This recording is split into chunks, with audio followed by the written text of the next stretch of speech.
Bonjour à tous, ravi de vous retrouver aujourd'hui. Nous allons voir l'évolution du marché du crypto et notamment le cours du Bitcoin, de l'Ethereum et d'autres crypto-monnaies qui sont actuellement dans une zone intéressante pour notamment payer un point d'entrée. Nous allons voir tout ça et ça commence maintenant.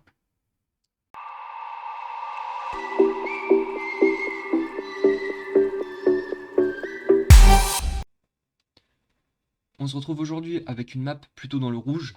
On peut voir qu'effectivement, même si certaines crypto-monnaies peuvent être dans le vert, les pourcentages sont très faibles, comme le Bitcoin là, 0,80%. Honnêtement, ça reste assez faible.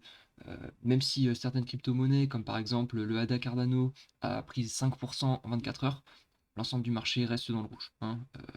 Pour le moment, c'est assez incertain. Au niveau du Scalpex Index, donc qui est un indicateur qui permet de déterminer les sentiments sur le marché. Donc là, par exemple, au niveau du Crypto Fear and Greed Index, on peut voir que nous sommes encore dans la peur. On dit toujours qu'il faut acheter dans la peur et vendre dans l'euphorie. Donc là, ça reste peut-être un point d'entrée, comme je le disais en début de vidéo. Maintenant, le Social Index est à fond sur up et le Market Order Flow est plutôt en recherche d'achat aujourd'hui. Et le Market Order Flow est plutôt en recherche d'achat ce matin. Nous allons commencer par la Bitcoin dominance qui aujourd'hui se maintient au niveau des 42 qui nous a fait en fait une belle remontada comme on appelle. Tout simplement on a tapé la zone dure des 40%. On a réussi à remonter. Donc maintenant ça va dépendre des alts. Si le pourcentage des alts continue d'augmenter, la Bitcoin dominance risque de rechuter. Mais je pense que sincèrement on risque de remonter tranquillement. Le Bitcoin va peut-être reprendre de la dominance en tout cas par rapport aux autres crypto-monnaies. Concernant le Bitcoin, donc là par exemple, on peut voir un petit schéma explicatif des différentes positions sur le marché. Donc là nous avons le S1, le S2, le S3 et le S4. En fait, ça représente tout simplement les étapes. Au S1, nous sommes dans une zone d'accumulation. C'est une zone dans laquelle le marché est plutôt plat. On favorise ce genre de zone justement pour pouvoir recharger. Ensuite, nous avons la seconde zone qui est le S2. Le S2 permet une grande accélération du cours. Donc c'est dans cette zone-là vraiment où l'euphorie est énorme.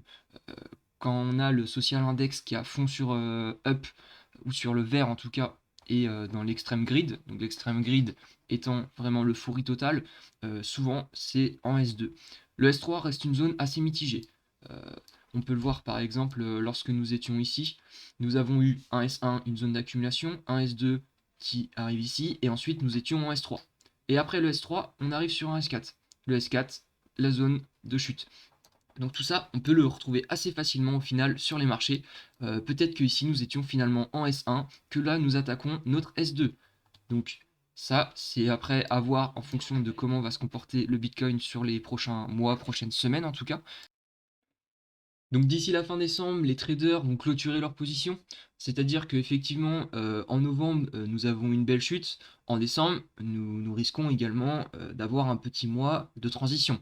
C'est-à-dire que le marché risque plutôt de repartir d'ici janvier. Là, nous sommes sur une période donc par semaine, donc en weekly. Si on revient en journalier, on peut voir effectivement que quand même depuis le début décembre, on s'est pris déjà un petit, hop là, pouf pouf. Bon, si on s'en tient aujourd'hui, on est déjà à moins 15%. Si on va aller au plus bas, on s'est pris presque à moins 30%. Donc voilà, ça c'est le mois de décembre, c'est la fin d'année.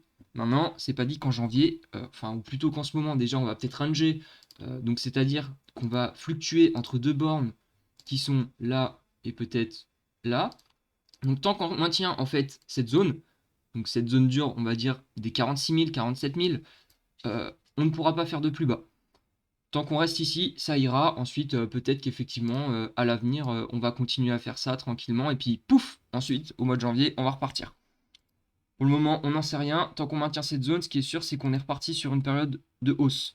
Après, il faut quand même casser ce point haut ici avant de valider cette probabilité en tout cas. Maintenant, euh, sur la durée, comme je vous l'ai dit, c'était le mois de décembre.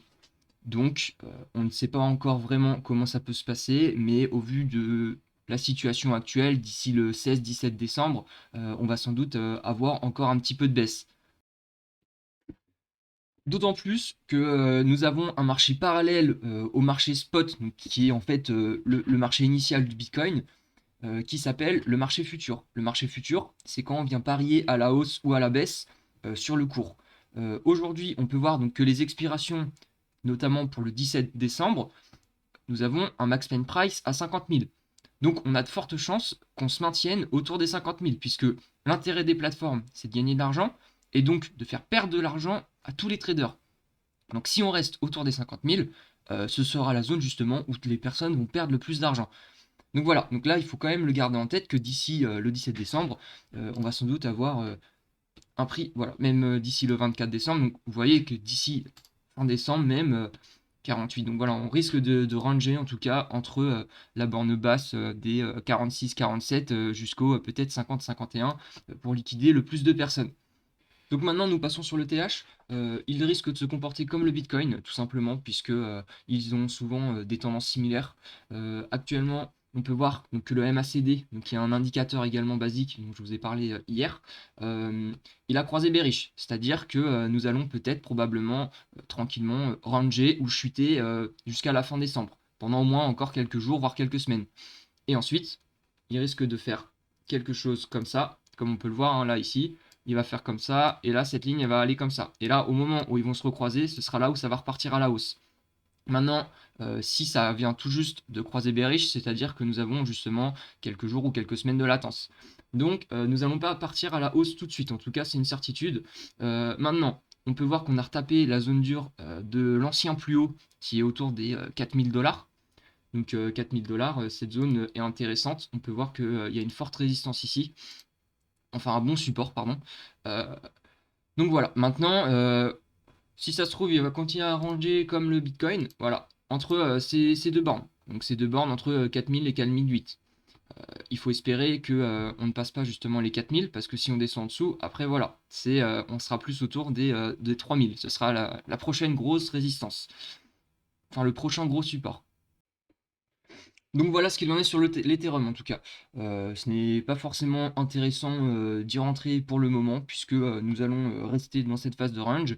Nous allons passer sur AAV.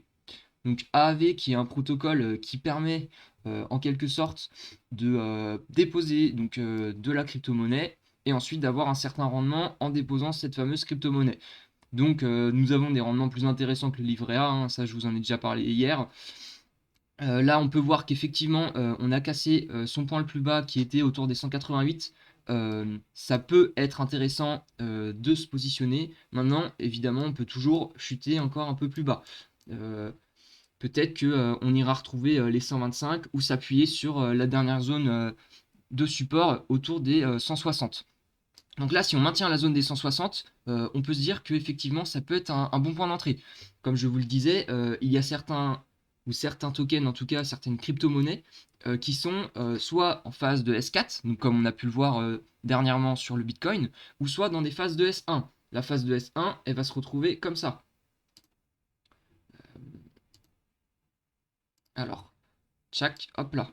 Donc ça, c'est le S1. Si ça se trouve, si AAV, il continue à faire comme ça, taper entre 155, 160 et 180, 190, effectivement, c'est peut-être un bon moment pour recharger.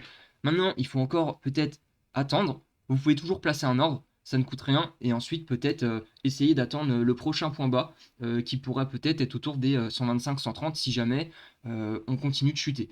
Ça permettra de moyenner votre prix et d'appliquer le fameux DCA, dont je vous ai parlé également dans ma première vidéo.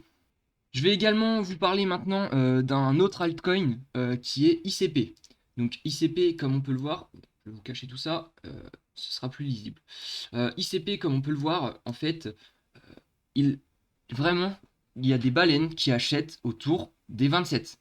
À chaque fois que nous tapons autour des 27, nous arrivons à repartir. Donc là, nous sommes vraiment dans une bonne zone d'accumulation. On peut voir qu'effectivement, bon, il a été listé assez haut, il a ensuite bien chuté, hein, donc effectivement, on peut toujours se faire un petit calcul. Hein. Allez, hop là, on a perdu moins combien? Hop là, moins 90%. Voilà, dans la crypto, c'est comme ça, on peut se prendre des moins 90%, et effectivement, sur un temps de, allez, en mai jusqu'à juin, voilà. En un mois, on prend moins 90%. Enfin, on perd. Moins 90%, ça fait beaucoup. Donc là, dans notre cas, nous sommes effectivement sur la zone des 27. Les 27, c'est super intéressant. Nous voyons bien que nous sommes dans une zone de rechargement. Ensuite, il est remonté jusqu'à 90, donc vous avez quand même un potentiel x3, hein, x3, et encore 90, donc on fait 200%. On peut très bien aller rechercher la zone dure des 120. Donc là, on est presque à x4. Donc voilà, c'est encore un autre token qui peut être intéressant à recharger aujourd'hui. Et donc, nous allons terminer aujourd'hui par le market cap total. On peut voir qu'il continue de chuter, mais il arrive à se stabiliser, à se maintenir. Donc, nous sommes encore sur une période de temps de une semaine. Euh, donc là, si on arrive à se maintenir autour des 2200 milliards, ça reste intéressant. Donc, même si le MACD a croisé bearish, on peut tranquillement continuer en fait à fluctuer comme on peut faire sur le Bitcoin en attendant la période de décembre, la zone où les traders justement vont prendre des profits, mais d'autres personnes vont continuer à rentrer sur le marché, donc ne vous inquiétez pas, il y aura toujours de l'argent dedans. Ça va pas chuter et s'effondrer, hein. On n'a pas le crack ou le black swan comme on appelle, qui est en fait le signe noir. C'est un mauvais présage sur les marchés. Donc le crack du Covid-19 n'arrive pas tous les jours. Bien sûr, que ce soit sur les cryptos ou le marché traditionnel, c'est impossible. On ne peut pas le prévoir, ça c'est sûr, mais ça arrive une fois peut-être tous les 10 ans. Le jour où ça tombe, on pleure, ça fait mal, mais maintenant, ce n'est peut-être pas demain qui va arriver, en tout cas, je ne pense pas. C'est Noël, donc profitez. Il y a des zones de rechargement, comme je vous ai montré déjà sur ICP et AAV, on peut peut-être recharger. Il y en a plein d'autres, hein, des altcoins qui sont dans cette configuration. Maintenant, faites également vos propres recherches. Et enfin, comme promis, nous allons aborder une partie pour améliorer son vocabulaire concernant la crypto, la blockchain ou même le trading. Ce sont des mots que j'ai utilisés tout au long de la vidéo. Si vous ne les avez pas compris, c'est peut-être normal. Donc je vais vous les réexpliquer en détail maintenant. Donc quand on parle de weekly, daily, c'est tout simplement le temps qui est utilisé sur les bougies du graphique. C'est-à-dire que là, par exemple, nous sommes donc en daily. Donc chaque bougie ici correspond à un jour. On peut les mettre en un jour, 4 heures, daily, weekly. Weekly, donc comme je vous l'ai dit pour la semaine, c'est en fonction en fait de notre temps que l'on veut trader. Si on va chercher du long terme, on va plus donc prendre des grosses périodes de temps comme daily ou weekly. Si on veut des courtes périodes, à ce moment-là, on va plus se retrancher vers du 1 heure ou 4 heures. Ensuite, range ou le terme ranger qui est un peu un mot francophone, anglais qu'on a un peu remasterisé en français. Donc c'est, comme je vous le disais, c'est taper entre un prix haut et un prix bas. Donc là, par exemple, sur le Bitcoin, tout à l'heure, je disais qu'on allait ranger entre 47 000 à peu près et 51 000. Donc quand vous entendrez parler de range, c'est tout simplement une fluctuation entre deux bornes, haute et basse. Le max pain price, c'est ce que j'ai utilisé quand on parlait des futurs. Donc les futurs, c'est ça. Tout simplement, on revient dessus. C'est vraiment le prix de liquidation qui fait le plus mal, là où il y aura le plus de ventes effectuées et le plus de pertes. Ensuite, le support. Donc c'est plutôt une zone sur laquelle on vient s'appuyer, comme par exemple ici. Là, on s'aperçoit que quand même deux fois, même plusieurs fois, on vient retester cette zone au niveau des 40 600 $. On appelle ça un support parce que on vient taper dessus, enfin taper, c'est un grand mot, mais c'est-à-dire qu'on vient s'appuyer dessus et ensuite repartir pour rebondir, s'appuyer dessus pour repartir. Voilà. C'est donc ça un support. Une résistance, c'est l'inverse. C'est donc une zone où on va ne pas réussir à passer la zone. Là, voilà, par exemple, autour des 66-67 000 $, on pourrait dire que c'est une résistance puisqu'on n'a pas réussi à franchement passer le cap des 70 000 $. Ensuite, le mot baleine. Baleine correspond en fait à des grosses institutions ou des personnes qui ont énormément d'argent qui viennent intervenir sur le marché et acheter ou vendre tout simplement des crypto-monnaies. Ce sont des personnes avec énormément. On parle de plusieurs centaines de millions d'euros. Quelques millions ne suffisent pas. Les baleines ont vraiment des gros portefeuilles. Et ensuite, on va finir donc, cette émission par la zone de rechargement, qui est une zone qui est, comme je vous le disais tout à l'heure, plutôt aplatie et sur laquelle on peut placer des ordres d'achat pour rentrer sur le marché. Donc voilà, c'est terminé pour aujourd'hui. Je vous remercie. N'hésitez pas à laisser un petit commentaire et un petit like sur la vidéo. Et on se retrouve plus tard. Ciao, ciao.